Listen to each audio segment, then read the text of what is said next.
Hmm? Is this thing on? I think we're rolling. Let's get started.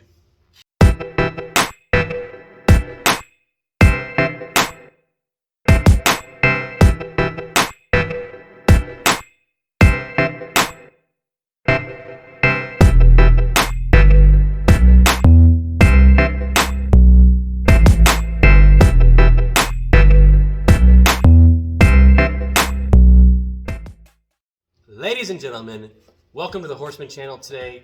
Thank you for tuning in, and if it is your first time, my name is Daniel, and on this channel we love all things horsepower related.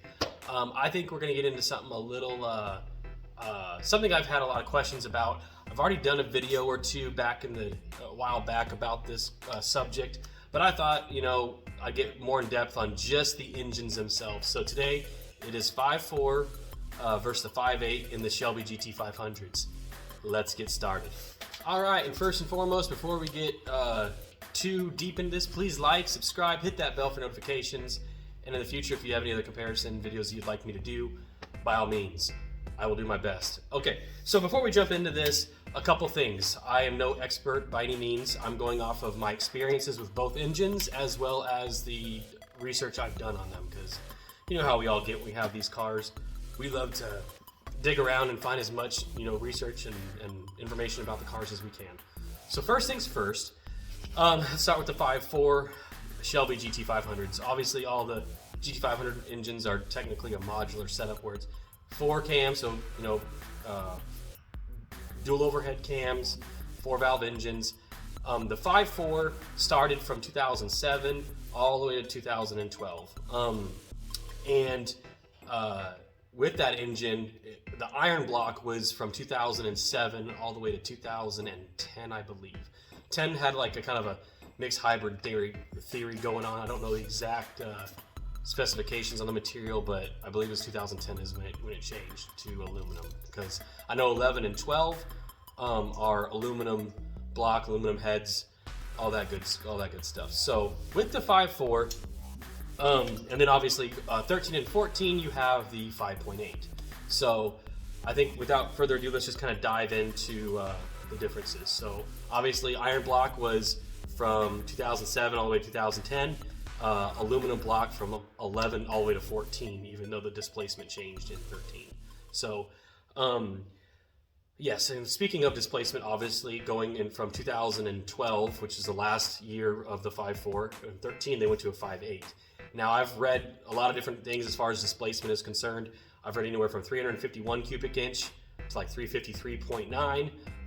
That's kind of the ranges I'm seeing when I do my research on it. So that's your cubic inch for the 5.8.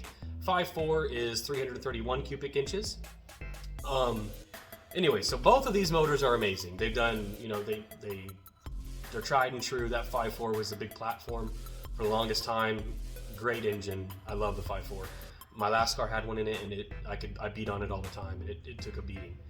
Reliable engines, make sure you maintain them well, and they'll treat you right. So, moving on, I could get into the big differences. Obviously, we'll kind of exclude the blower for now, because obviously the blower was different in 13 and 14. It was a bigger 2.3 TVS. But let's just talk about the engines themselves right now. So the 5.4 and the 5.8, one of the big differences is the cams and the heads as well. So 2013 and 14 GT500s had the GT40 cams in them, and that just basically allowed for more RPM, rev, so to speak. I'm just going off of what I found. You could RPM them a little bit higher because the engine could breathe a little better on the big end, and it had a couple more cooling passages in the heads. And that was really essentially it from what I can tell. Now, by all means, whatever you guys want to put in there to correct me if I'm wrong, by all means, please do. So that was on the heads and the cams was a big difference. Also, going back into the inside of the engine, the connecting rods are different. So the 13-14 Shelby GT500s have slightly stronger connecting rods to allow for the higher RPM. This has been kind of debated to where, okay, yeah, they said they're stronger, but are they really? Because let's be real, both engines really support about 800 to 850 horse max out on both, whether it's the 5.4 or the 5.8. So that being said, take it or leave it. It looks to me like that's pretty much the cap for both anyways. So that's that. The compression ratio in the 5.8 is also slightly different. It is, oh wow, I should have really looked. I think it's either 9.5 to 1 or 9 to 1. And the 5.4 is, I believe, 8.5 to 1. So yeah, difference in compression. Now that allows for a couple different things. Because the compression is lower in the engine on the 5.4, you know, you're kind of, people compensate that with more boost.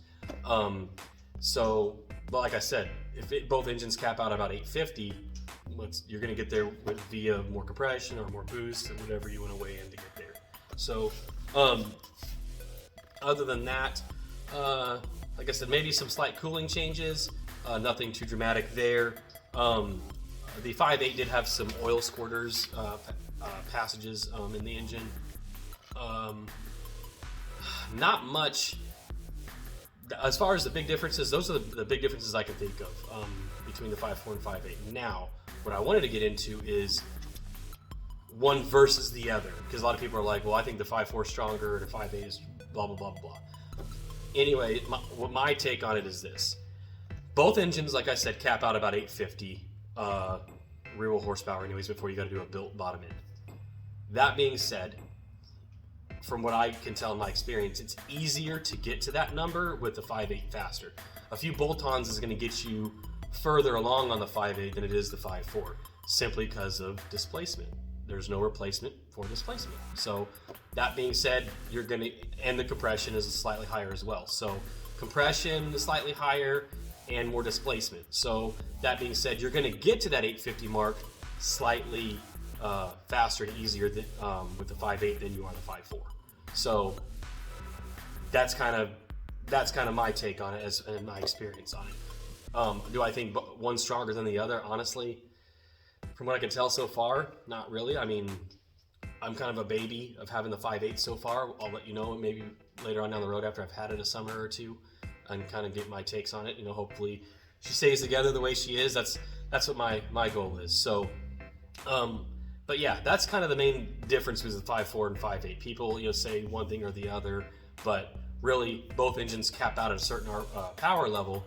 Anyways, it's just one's a little easier to get to that power level with bolt-ons versus the other. You got the other one's going to take a few more mods to get to 850, whereas one is going to get there faster.